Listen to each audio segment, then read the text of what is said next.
Hey guys, JC Smith here. Today is Friday. You know, for a lot of people that means something. For me, we work 7 days a week, so Friday's just another day. It is what it is. So, what I want to do is I wanted to give you a little update on the C8500. I got to thinking about this. You know, I told you guys I ordered those injector O-rings, and something just didn't sit right with me about that, and I just... You know how when you just have that feeling, something else you need to check, or something you just don't feel like that's it. I mean, I really felt that could have been the problem. I really think that it could need the O-rings. But there was several things that just kind of didn't quite click that would just say, yeah, it's going to fix it.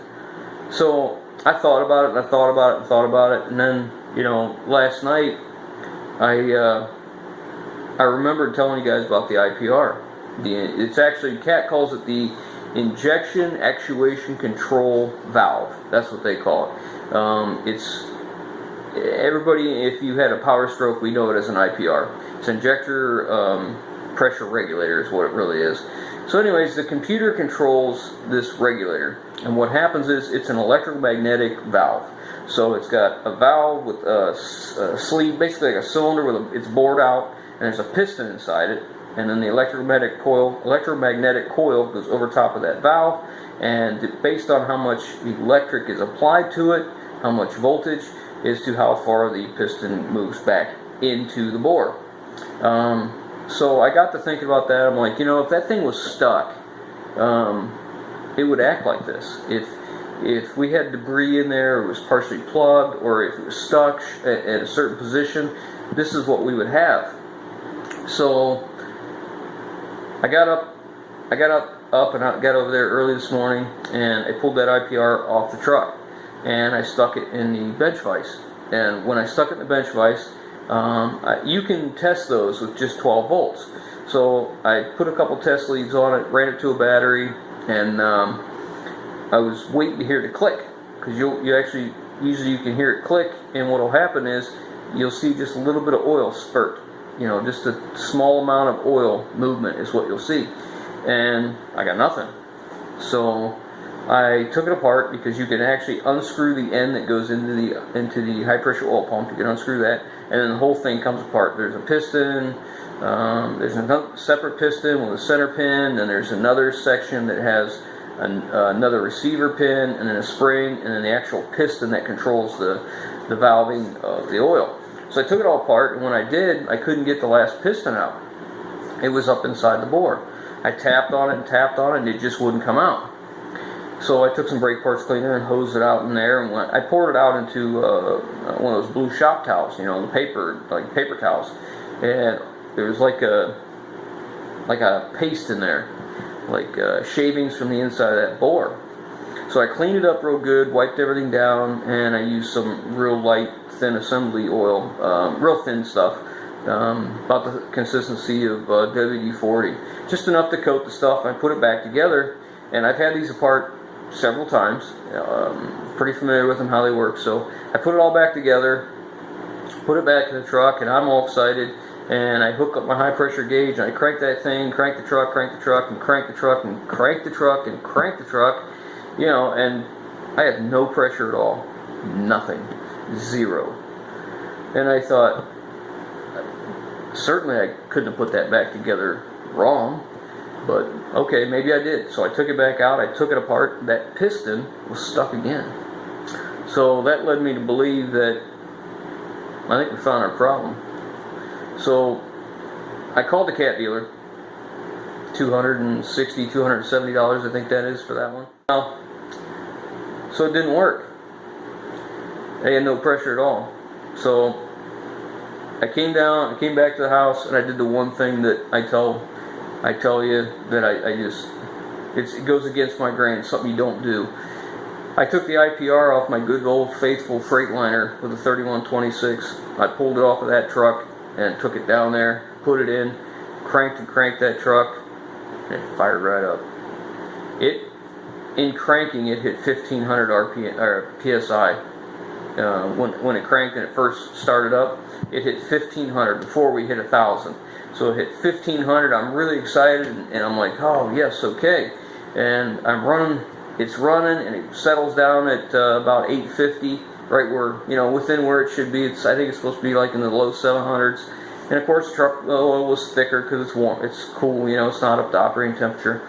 So it may still have settled down, but, and then I start hitting the throttle, and, well, you'll see in the video what happened. But I just want to let you know that, you know, these things, I am not a diesel mechanic. That's not what I do.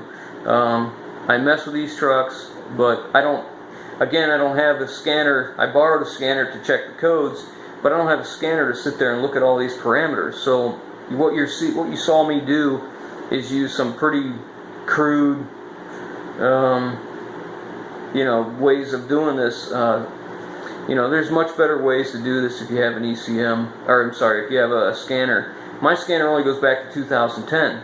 I don't have anything to do anything that old. I do in my one scanner will do vehicles older than that, but it won't do medium duty trucks. When I bought my scanner to do medium duty trucks, it does 2010 and up. And I just didn't, I'm not going to invest in that. I just don't see that often. But anyhow, so what I'm telling you is what you saw me do was pretty, like I said, pretty crude techniques, but it got the job done. I'm done with the truck.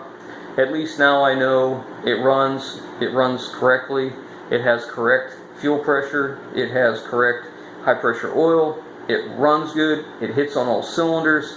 It runs at operating temperature. It doesn't stall. It doesn't, you know, I'm very confident that this truck is fixed. Whatever that problem that we chase and chase and chase, I need to make note of this because I didn't tell you guys. We did find where it was sucking air on the fuel lines. I did find that. It was in the connector where it hooked up to the CENI unit on the passenger side fuel tank. What happened was that O-ring in there was letting air get sucked through there. So I had some O-rings from long ago that I got from GM. I can't remember what truck I was working on, but it just so happened those are the right O-rings. I took that little pick set I used from Snap-on and pulled that O-ring out, stuck a new one in, and I'm back to the factory line, the factory CENI unit, and you know, that part's fixed. So I wanted to hit that issue because I know the last time we talked about it, I couldn't find anything. I couldn't find a leak anywhere, and I looked and looked and thought it was in the CENI unit. Well, it kind of was, but it wasn't what I thought. I thought maybe the CENI unit pickup tube was cracked or broke or rusted, and like I said, it ended up being right with that connector. The CENI unit comes out of the tank and turns a 90, and then those fuel lines kind of, they're steel, and then they kind of break off at a 90, kind of an angle, and then you snap these nylon plastic lines on. So anyways, I replaced that, it's all good. So anyways, so you're going to watch the video now, you're going to see what we got, and like I said, I just wanted to kind of clarify, because when I started recording, I didn't tell you all these things ahead of time. So without any more of my trap flapping, I'll let you get to it. Thanks, guys. So what we're looking for, remember in the last video I showed you that the high pressure oil, let me get to the gauge here, about the highest we could get was about 2200. Now we're looking for spikes. We need to hit 3000 and maybe over. Now it's probably not going to hold anywhere in here because we don't have a load on it, but we should be able to at least spike into the 3000, 3500. That's where I should be able to get in. And we'll see how that goes. So let me start it up here. And this will either confirm we got it fixed, or I got to keep looking. Okay, there's 900 psi. That's a little bit higher before. If you see any smoke, I got an oil mess going on in the motor. You can see it burning off. I've taken this high pressure hose out of here a couple times. It makes a mess. Plus with running it with the valve cover off. Alright, let's see what we got here.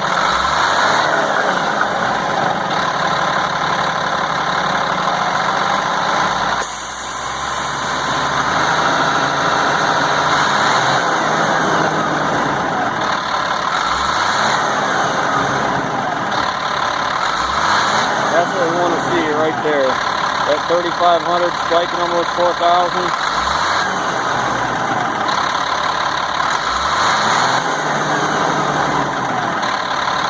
There you go. So,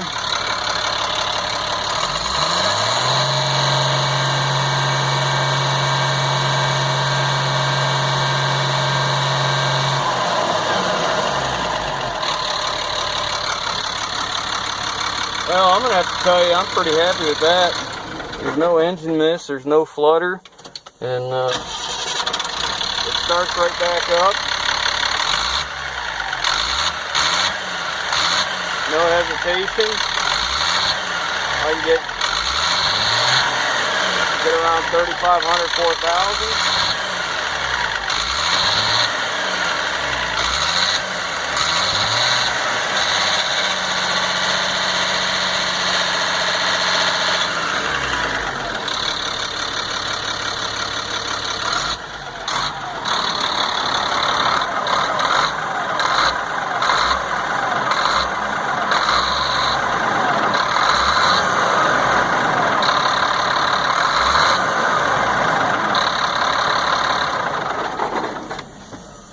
Well, pretty pleased. I think that's going to take care of it.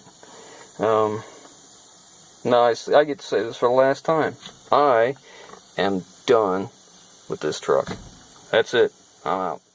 Hey guys, JC Smith here. So you watched the video, and you saw that the truck runs and drives and does everything it's supposed to do, and yes, it's fixed. I'm very, very confident, very happy we got it fixed. You know, there's a lot of guys out there who probably would have been able to look at that truck and say, you know, the only problem you have is this, and within 10 minutes, you know, install the part, be done, fixed, and on your way. Well, we're not that guy. I am not a diesel mechanic. I mess with them a little bit here and there.